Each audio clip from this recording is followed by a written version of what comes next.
Off camera, don't I?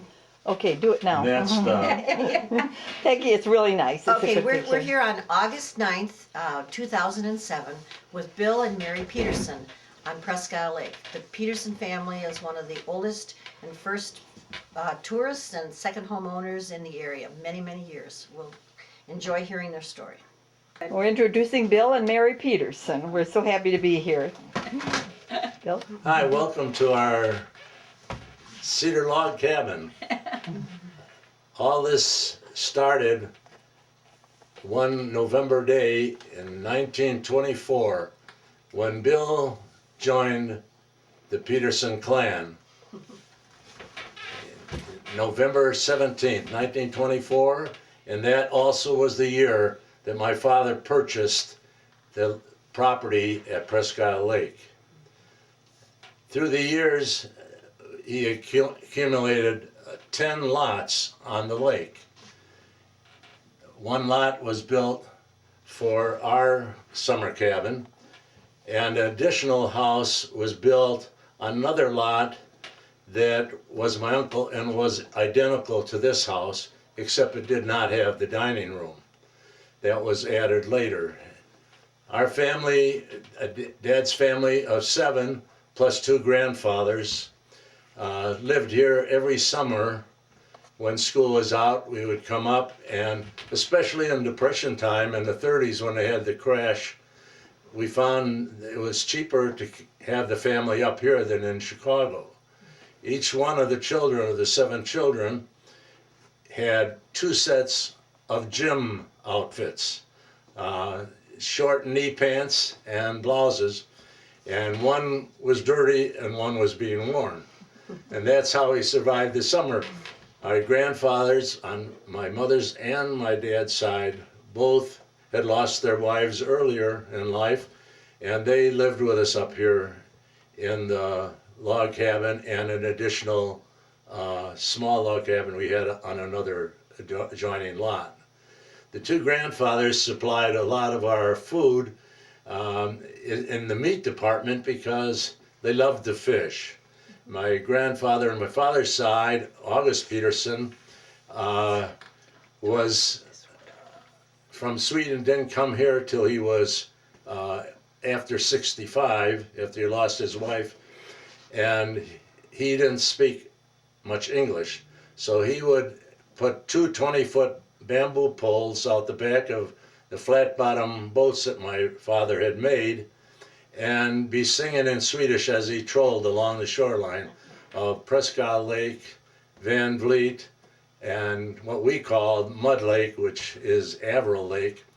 And at times when Dad came up for weekends, my older brother and Dad would portage the boats over to Katinka Lake, which was excellent for small fishing, and also by traversing 3 other lakes out of Averill, they would fish in Carlin Lake, and that supplied most of our meat. In the rear of the cabin, we had a space of about 60 feet square that we kept for a garden. We grew green beans there, tomatoes, some cucumbers, and corn. Found this season was very short for us getting up here after school was out and after leave when school started to get much advantage out of the corn. But it was a great place to grow up. Our neighbor down the way, the Swansons, that house is now owned by Mr. and Mrs. Nonig, and they had a son my age that grew up with me here in the summers. And also in my uncle's house, I had a cousin that was a son, and a boy that I was very close to, and the 3 of us were the 3 Musketeers of Presque Isle Lake on Peterson Point. As time went by, our family, Dad's family grew, and Dad sold off one lot to my brother my older brother, and he built his residence there on the lake. And as my one sister moved to Carolina and one moved to California, her husband was a colonel in the Air Force, so it brought it down to mostly one sister and my wife and I and my brother. My brother got his own house now, so we purchased the log cabin from my father, and he built a small log cabin for him and Mom up on the next lot next to us. So my brother and I split up, and my brother has lot 21 and half of 20. I have half of 20 and all of 19. And my father's and mother's cabin, who is now owned by my nephew, Dr. Philip Lindquist from Des Moines, is on lot number 18. On lot number 17, my sister Eleanor and her husband Roger Larson Anderson. are living. And one of the other lots that we had was lot number 12. Now that is sold to commander of the fire department just out of Milwaukee. So that's where our lots wound up, in the present owners of the lots. I'm gonna cut it. You should tell him about the Yeah, shed. I know, I just wondered what. Sure, that's fine, yeah, no, you need to catch your breath. Yes, I No, hope. no. Oh, Fishing pole, Yeah. and then you go. He'd go through the woods. You know, at that time we had those big ones that hung this big. And if you got into any one of those, You were boy, sunk. there was So he thousands. went ahead and did all He got the rid of all things. that. So then I began to think it's the only part-time job I'd ever held, and I'd had this part-time job. And I told him I'd be gone a week. Well, for the conversation, I realized it wasn't going to be a week, you know. She lost So her job. I called my mother, Oh, and I didn't care. You know, this was more fun than going home to work. So we called, and my mother called and said, oh, she was taken away on vacation and the people aren't coming back. So we stayed here, and I'll never forget, everybody was so thrilled because the road, they came right to the back with the car. And Mom said, I don't have to carry stuff. Otherwise, the only one that ever been here was in a mechanized vehicle was a friend of my brother Mal's. His name was Forrest Layton, and he had a Harley Davidson. oh, you could get through the He woods. came through on that little road, and I hear this thing, he showed up there. I don't think my dad was really too happy, because what year? like mechanization has arrived, you know? But, yeah. What year was this? Well, maybe we could start it again and talk about how during the early days there was no road. How did they get the logs to build it here? These right from the site? Okay. Okay, let's see. Yeah. The arch on the door. Yeah.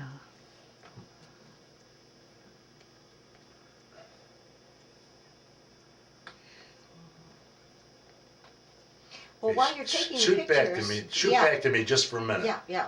Gotcha. You can tell about He's getting got the you. logs. Now, while you're taking some views of the log cabin that has been standing here for 82 years, while you do that, I'll continue on about how this cabin was constructed. Of course, at the time that this cabin was built, there was no road within 2 or 3 miles of this site. So most of the logs were brought to ice and loaded on to the shoreline just below where the cabin site is now. Much of the lumber brought over the same way, and all the ceiling right here on lot 20 and 21 and 19. So the boards, of course, are rough sawed, full 1 inch, and the flooring was brought up from Chicago.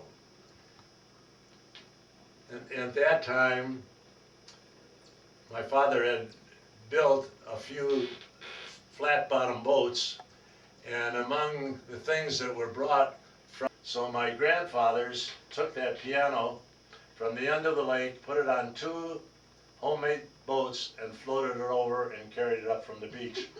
And it stood here until the mice ate all the felts off the hammers and the dampers and fireplace, the stones of which were taken from the lake shore here. And this deer head originated from Chicago here for some 50 years. The grandchildren thought it was time for its demise. When it was built, there was no electric, no gas, and so we had a wood burning stove in the kitchen.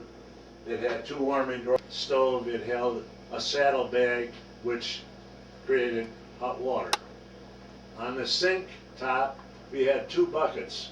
One was spring water taken from point, and that spring was used by many people on the lake. After we had met at the age of 16. No, 15. 15, right away. Table, and we were a big group. And Bill's dad said, I think this is the year we're going to put a road in from Nonex. At that time it was Swanson's house. And so I called my mother and told her to call the people that I was working for part-time, that I would not be home.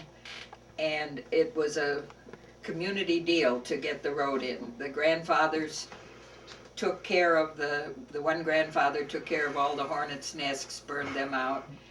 The road was very curvy, and they got it in just a 2-lane rut, but we could, when we left, we didn't have to take all of our things through the wheelbarrow, and it was a major, major exciting time. And at that same time, we were sitting around the table, and one night it rained, and the bedrooms were, this bedroom was not here, over the dining room. And we had to get buckets because it was a flat roof. And it was my job to go around and be sure all the buckets were under the drainage, you know. And we couldn't keep up with it. And Dad said, our next project, I called Bill's folks, Mom and Dad, and he said, the next project is we're going to put a bedroom above the dining room, and we will have a roof that will not leak. And Bill, at that time, there was a little dormer, and that was where his bedroom was. So that was 2 years that there was major projects going on. And then tell him, Bill, about when it used to be moss closed in between the logs. Chinking instead of chinking. Well, into the, where we have the dining room now, used to be just a twin window out of the living room. And just a little entryway where now we have our bathroom. As time moved along, the electric company came to survey to see how many people would be willing to sign up for the minimum per month rate if they brought the electric line in. And Dad and my Uncle Eric were instrumental in getting the majority of the property owners to sign up for the electric at that time. And that was a big thing because prior to that you could have propane for refrigeration and propane for cooking, but Dad was hesitant about that, and they finally did go to a propane stove and refrigerator. But the refrigerator, being that you only use it in the summer, it was a very much of a problem keeping it running.